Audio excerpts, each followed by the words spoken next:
Good morning students, welcome to the online classes of Adarsh Bal Niketan senior secondary school.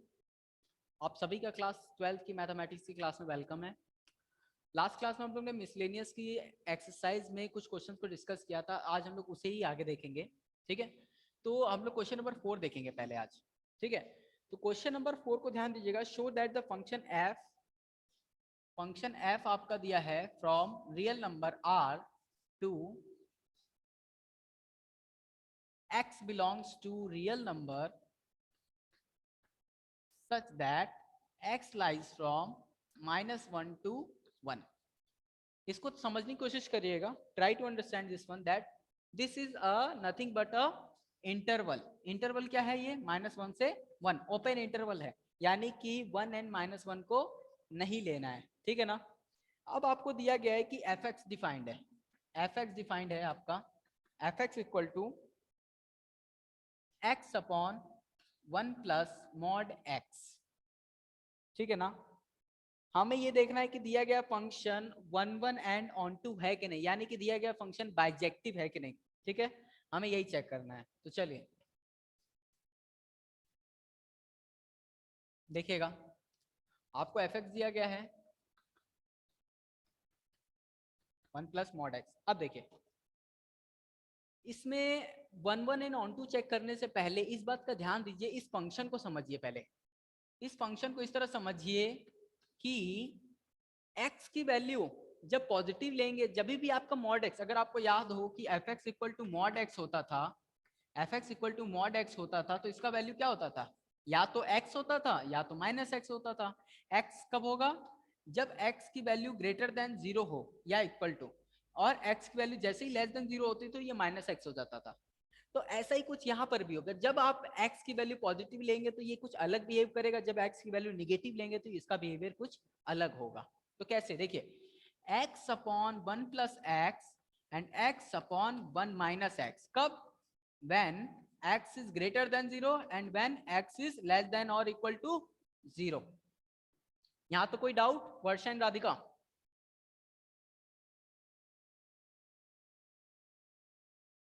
Varsha and Radhika. Yes sir. हाँ, यहां तक समझ में आया? क्या कोई प्रॉब्लम है? No sir. हाँ, ध्यान देना कि जब x की वैल्यू मॉड x जैसे डिफाइन था, उसी के बेसिस पे मैंने इस फंक्शन को रीडिफाइन किया है। अब देखिएगा, हमें 1 1 एंड ऑन टू चेक करना है। ठीक है, 1 1 होने के लिए क्या होता था? F of x f of y के बराबर अगर होता है तो एक्स एफ ऑफ वाई के बराबर होता है तो एक्स को वाई के बराबर आना चाहिए। तो ऐसा ही कुछ यहाँ पे होगा। अब देखिए, if x y belongs to R and both are positive,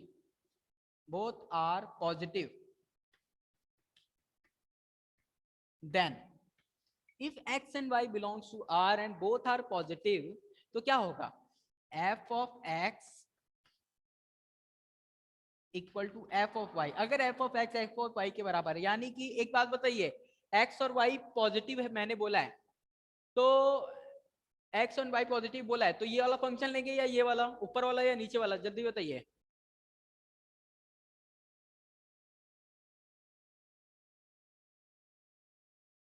Radhika and Varsha,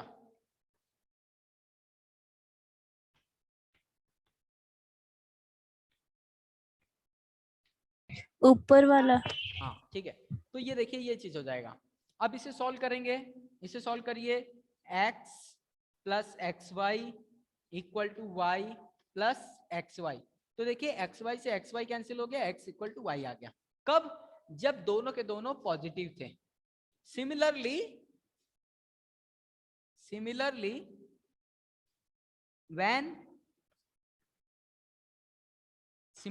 when both are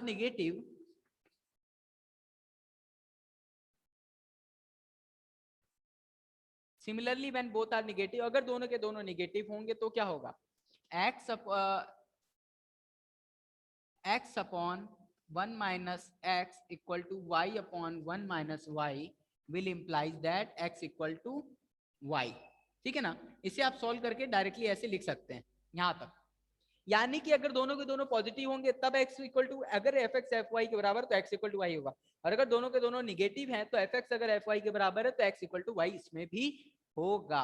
अब आगे देखिएगा, अगर एक पॉजिटिव एक निगेटिव हो जाए तब क्या होगा।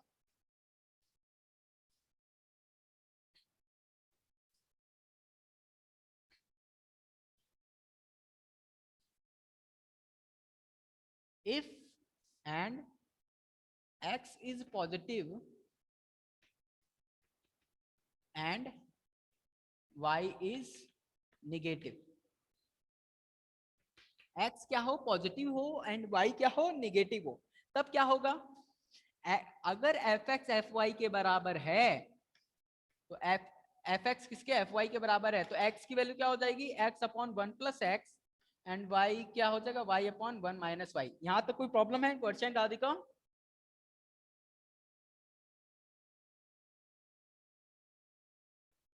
No sir. अब देखो इसको सॉल्व करते हैं ना, तो x minus x y is equal to y plus x y. Okay, अब इसको देखिए, इसको सॉल्व करके ऐसे लिख सकते हैं x minus y is equal to 2xy, ठीक है ना।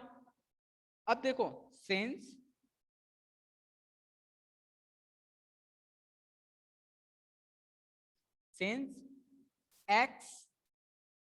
x is positive,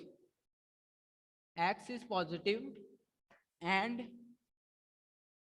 y is negative, हमेशा पॉजिटिव नंबर नेगेटिव से बड़ा होता है, x is greater than y, this implies that x minus y is greater than 0, x minus y क्या होगा, 0 से बड़ा होगा, यानी कि x और y बराबर नहीं होंगे, this implies that 2xy greater than 0, है ना। आगे का सोल्यूशन यहां लिख रहा हूं मैं, this implies that x is not equal to y, हो गया ना।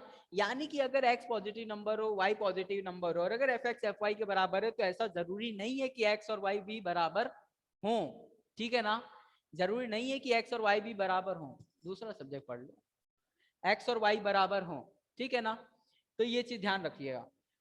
तो दिया गया function, so our function is not 1 1। Okay, कोई प्रॉब्लम यहां तक। No sir. तो हमारा फंक्शन 1 1 नहीं है। अब देखिए ऑन टू चेक करेंगे,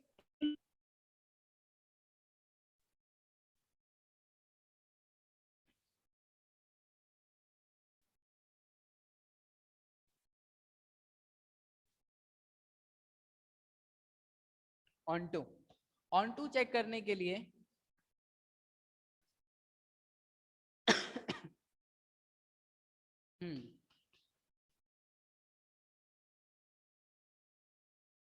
अगर, अब देखिए if y belongs to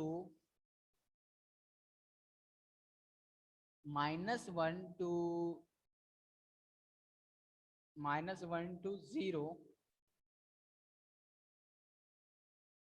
be any negative number, अगर y हमारा सेट -1 से 0 में बिलोंग करता हुआ कोई निगेटिव नंबर है, देन y, इसको ऐसे कर लीजिए, बाद में हम लोग इसको negative y1 to 1 be any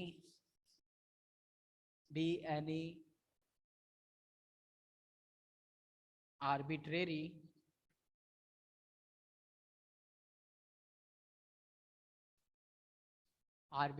element, अगर ये कोई आर्बिट्रेरी एलिमेंट है, एंड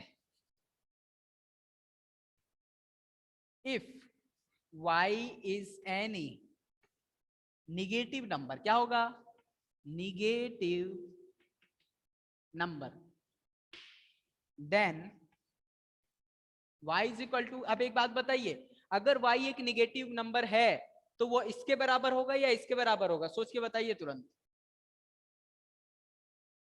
सर सेकंड वाले के। हाँ, सेकंड वाले के, x upon 1 minus x. This implies that, इसको सॉल्व करेंगे आप लोग ना, तो ये हो जाएगा y minus y x equal to x। This implies that, इसको सॉल्व कर लेंगे, इधर इसको शिफ्ट कर दीजिए, x कॉमन ले लीजिए, y is equal to x 1 plus y. Okay, this implies that, आगे का यहां कर रहा हूं, x is equal to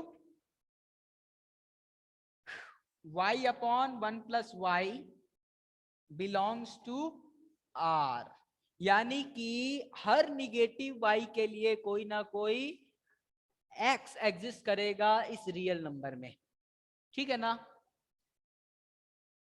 their exist x belongs to r such that, कुछ इस तरह का, कैसा है ये x में क्या खास है, such that f of x is equal to f of y upon 1 plus y, है ना।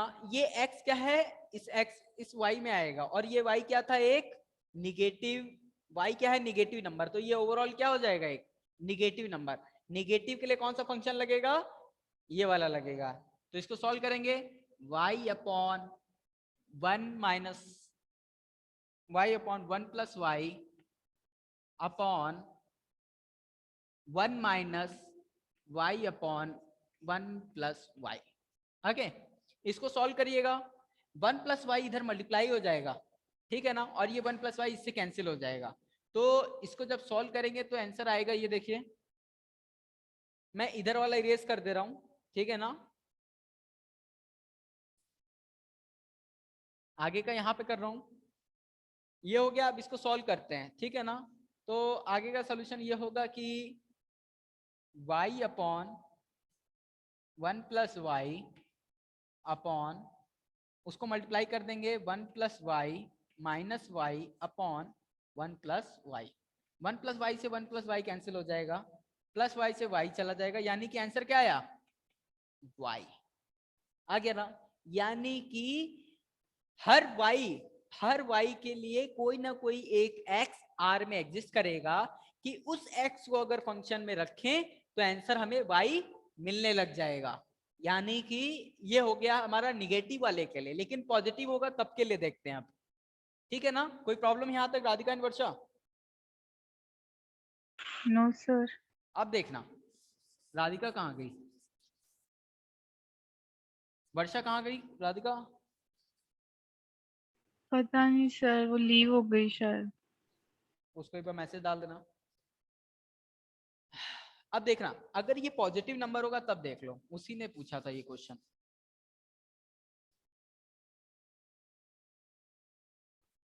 अगर हमारा पॉजिटिव नंबर हो तब, दिस इंप्लाइज दैट y किसके बराबर होगा, x अपॉन 1 प्लस एक्स के।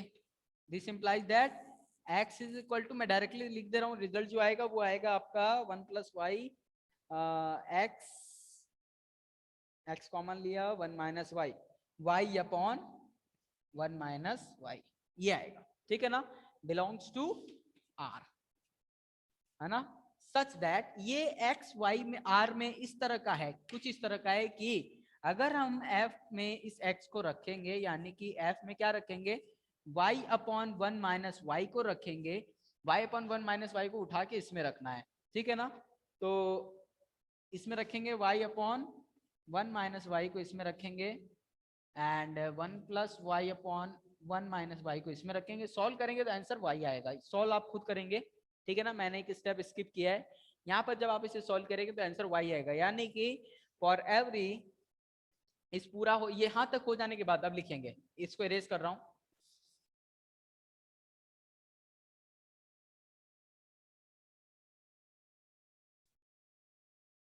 so for every y belongs to 0 minus 1 to 1, there exists x belongs to r such that f of x is equal to, sorry,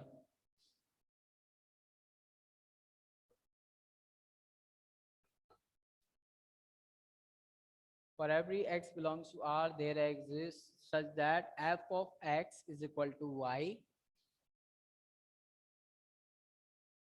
बस ये लिखिए, for every there exists x belongs to R such that f of x is equal to y. So our function is onto. कोई doubt? No sir. चलो next question देखते हैं।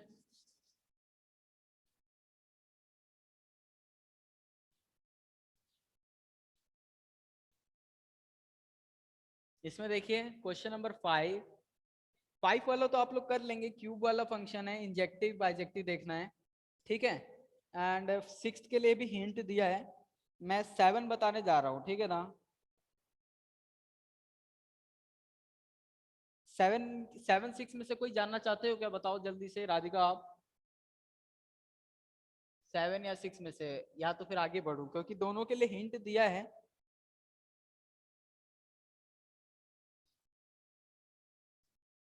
Sir आगे वाला करा दो।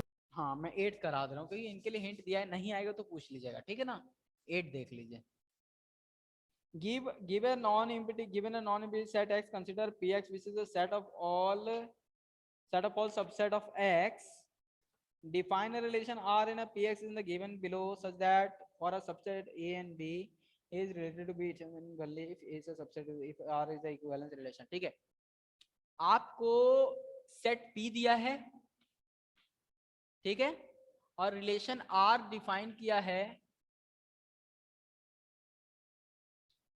px से px में, लिखा नहीं है, इसको समझिएगा।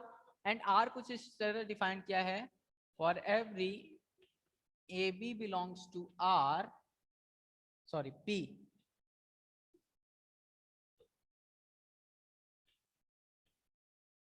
A is related to B if and only if A is a subset of B, ठीक है ना।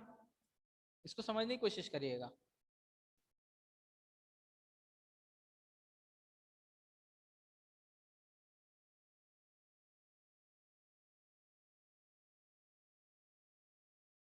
ध्यान दीजिएगा। A is related to B if and only if A is a subset of B। तो देखिएगा अब A B से related है, यहां तक समझ में आ रहा है कि नहीं Radhika?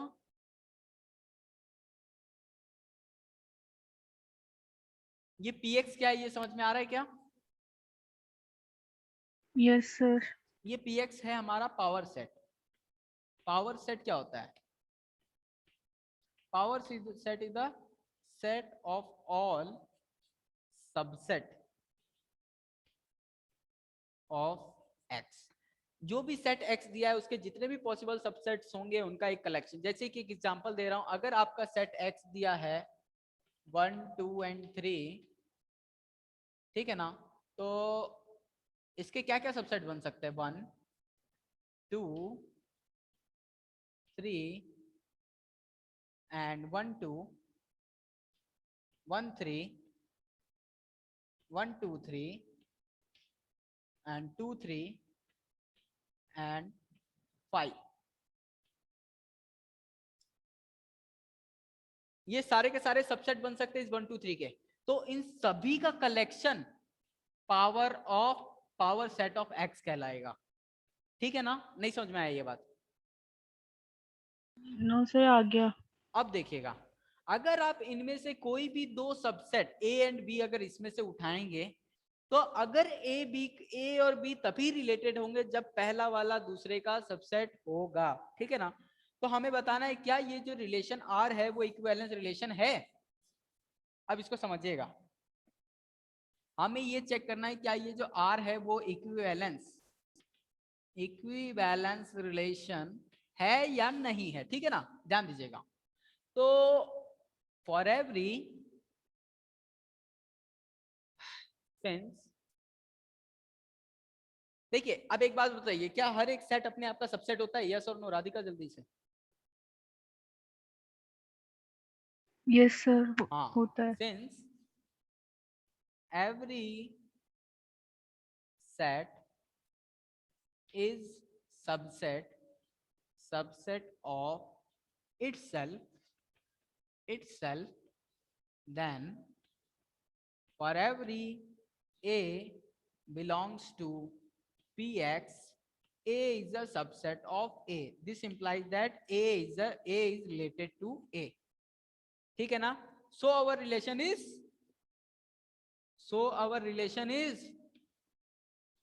reflexive. So our relation is reflexive. Okay, next देखिएगा. नहीं आए तो पूछना. अब एक बात बताओ, ए बी का सबसेट होगा. If A B belongs to px such that a is a subset of b,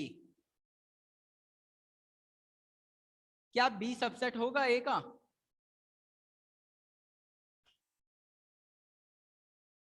क्या b सबसेट होगा a का?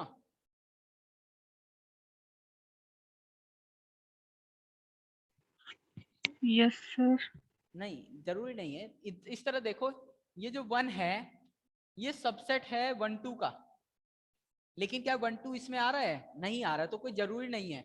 कोई भी a is a subset of b, a जो है b का सबसेट होगा, लेकिन b जो है a का तभी सबसेट होगा जब a b के बराबर हो. ये बात ध्यान रखिएगा. इफ, तो देखिए, then b is a subset of a if and only if a is equal to b. So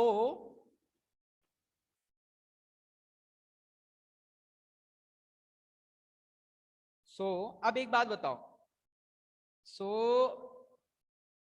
phi is a subset of x, but x is not a subset of phi because x is non-empty set. X is non-empty set. Given, ये बात दी गई है. समझ में आया कि नहीं Radhika? Yes sir.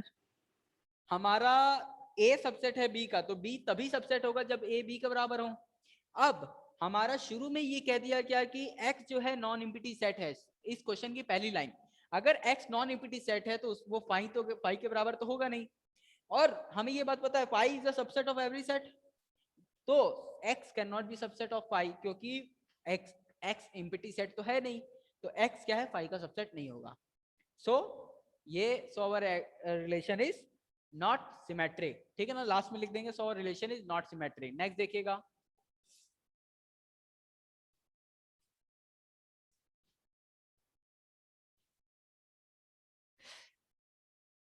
Not symmetric. अब नॉट ट्रांजिटिव. अगर if a b c belongs to px and a is a subset of b and b is a subset of a, then for every x belongs to a implies x belongs to b, and for every x belongs to b, for every y belongs to b implies y belongs to c. This implies that for every x belongs to a implies x belongs to c. This implies a is a subset of c. Her x जो a में होगा वो b में है, और हर वो चीज जो b में है वो c में है, तो हर जो चीज a में होगी वो c में भी होगी.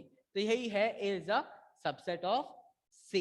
ठीक है ना, तो ये चीज था a is a subset of c. So our relation is transitive. आया कि नहीं राधिका? Yes sir. ठीक है, नहीं आया तो पूछ लेना.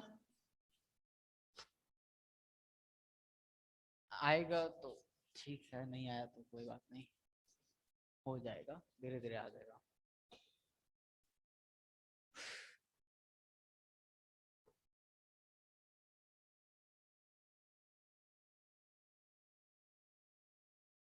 9 वाला आप लोग खुद करिएगा, ठीक है ना। 9 वाला 9 6 7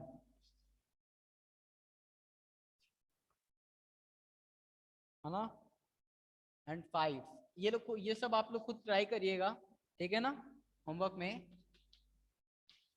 नेक्स्ट देखिए,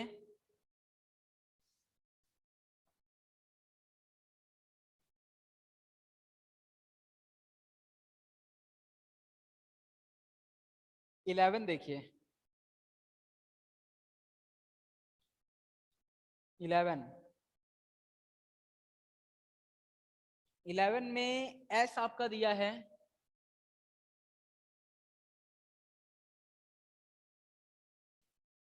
ए बी सी, टी आपका दिया है 1 2 and 3। Find f inverse of the following function from f from s to t if it exist. अगर एफ जो है एस टू टी में डिफाइंड है, पहला केस क्या डिफाइंड है, पहला ये डिफाइंड है कि एफ जो है बराबर है A3 B2 एंड C1। अब एक देखो, ध्यान से देखना, इसका मतलब क्या हो गया, इसका मतलब ये हो गया कि A की इमेज किस पे जा रही है, f ऑफ A की इमेज किस पे जा रही है 3 पर, f ऑफ B की इमेज किस पे जा रही है 2 पर, f ऑफ C की इमेज किस पे जा रही है 1 पर। अब देखिएगा, let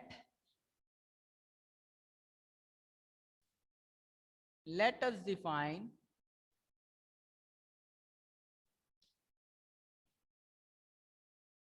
define an inverse function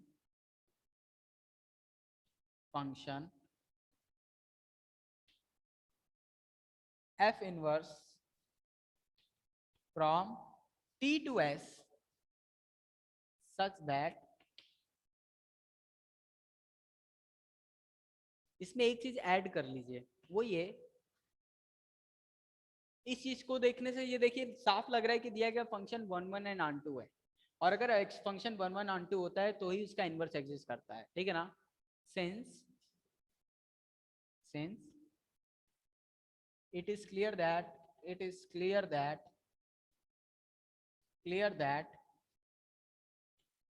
given function is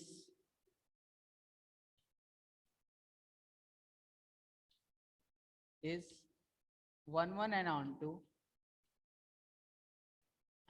2, so its inverse exist, इसका इनवर्स क्या होगा, एग्जिस्ट करेगा। इसी के आगे लिख लीजिएगा। अब यहां से फिर शुरू होगा, let us define an inverse function. अब हम लोग इनवर्स फंक्शन डिफाइन करेंगे, f inverse from t to s such that f inverse of f में 3 की इमेज किस पे जाएगी, a पे, f इनवर्स ऑफ 2 की इमेज किस पे जाएगी, b पे, f इनवर्स ऑफ 1 की इमेज किस पे जाएगी, c पे, ठीक है ना। इज required inverse function, इसको ऐसे भी लिख सकते हैं, f inverse equal to 3a 2b 1c। Okay, I don't think किसी को प्रॉब्लम होना चाहिए यहां तक। अब देखिएगा,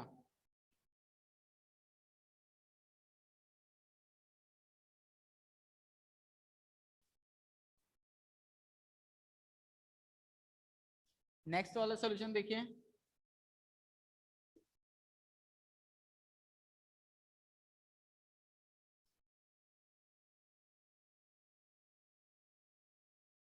नेक्स्ट वाले में आपका दिया है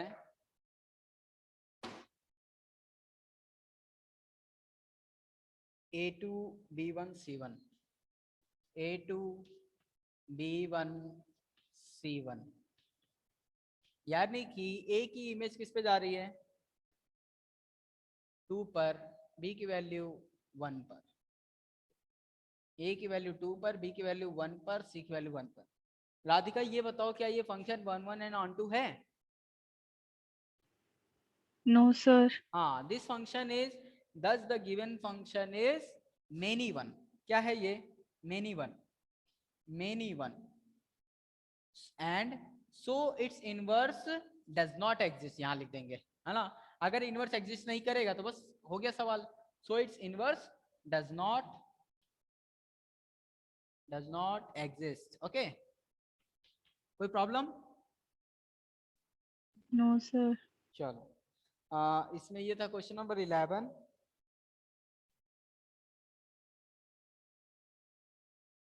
ट्वेल्व में देखो बाइनरी ऑपरेशन दिया है, उसमें कम्यूटेटिविटी और एसोसिएटिविटी चेक करना है, वो आप खुद करिएगा। कम्यूटेटिव एसोसिएटिविटी चेक करने मैंने बताया है, नहीं आएगा तो पूछेगा जरूर, लेकिन एक बार ट्राई करिएगा। नेक्स्ट देखिए क्वेश्चन नंबर 13। क्वेश्चन नंबर 13 देख लीजिए। क्वेश्चन नंबर 13 है, given a non empty set x. X क्या है? बोला है नॉन एम्प्टी सेट है, पाई के बराबर नहीं है। एक्स जो है नॉन एम्प्टी सेट है। नेक्स्ट देखिएगा, हमारा एक बाइनरी ऑपरेशन, हमारा जो बाइनरी ऑपरेशन है वो डिफाइन किया गया है सेट px से px में, यानी कि पावर सेट x से पावर सेट x में। अब देखिएगा किस तरह से डिफाइन किया है कि हर दो एलिमेंट जो कि a ऑपरेशन b होगा, उनका a माइनस बी डिफरेंस लेंगे और फिर उनका इंटर यूनियन करके वापस डिफरेंस लेंगे। ओके, अब क्या कहा है? For every A B belongs to,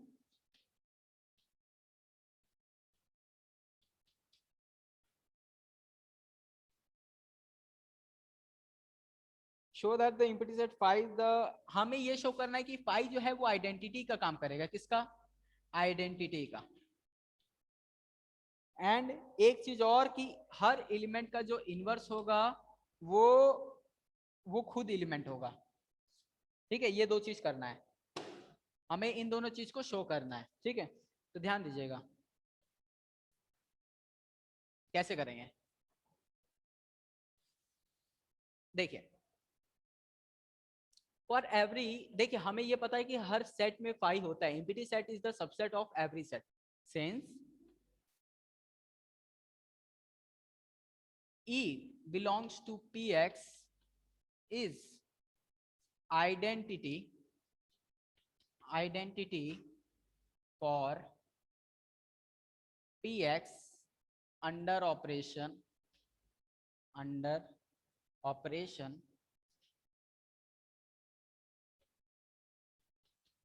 if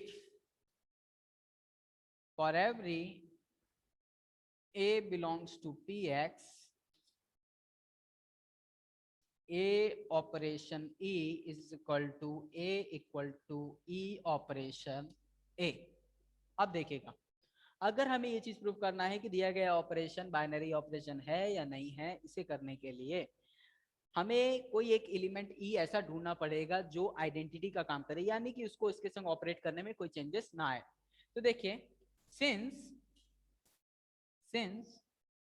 phi is subset of every set, इसका आइडेंटिटी तक का पोर्शन मैं आज कर रहा हूं एंड नेक्स्ट इनवर्स को प्रूफ करने का पोर्शन मैं कल करूंगा। ठीक है, since phi subset of every set, phi क्या है? हर एक सेट का सबसेट है। This implies that phi belongs to px। अब देखिए पाई क्या होगा? px में, इसमें तो आएगा। अब नाउ इसके आगे ऑपरेट करूंगा, देखिए इसको भी रेज कर दे रहा हूं।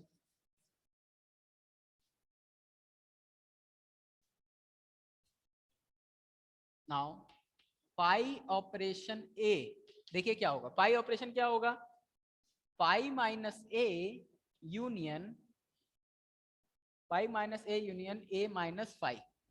किसी भी सेट में फाई में से किसी भी सेट को सब्ट्रैक्ट करेंगे फाई आ जाएगा, यूनियन ए में से किसी को माइनस करेंगे तो ए आ जाएगा, which is equal to A, which again belongs to P x.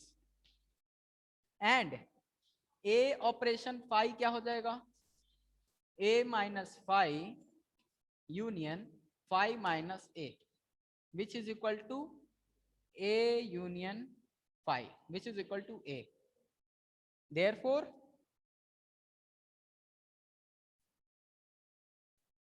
अब देखिए, so A operation phi is equal to phi operation A. So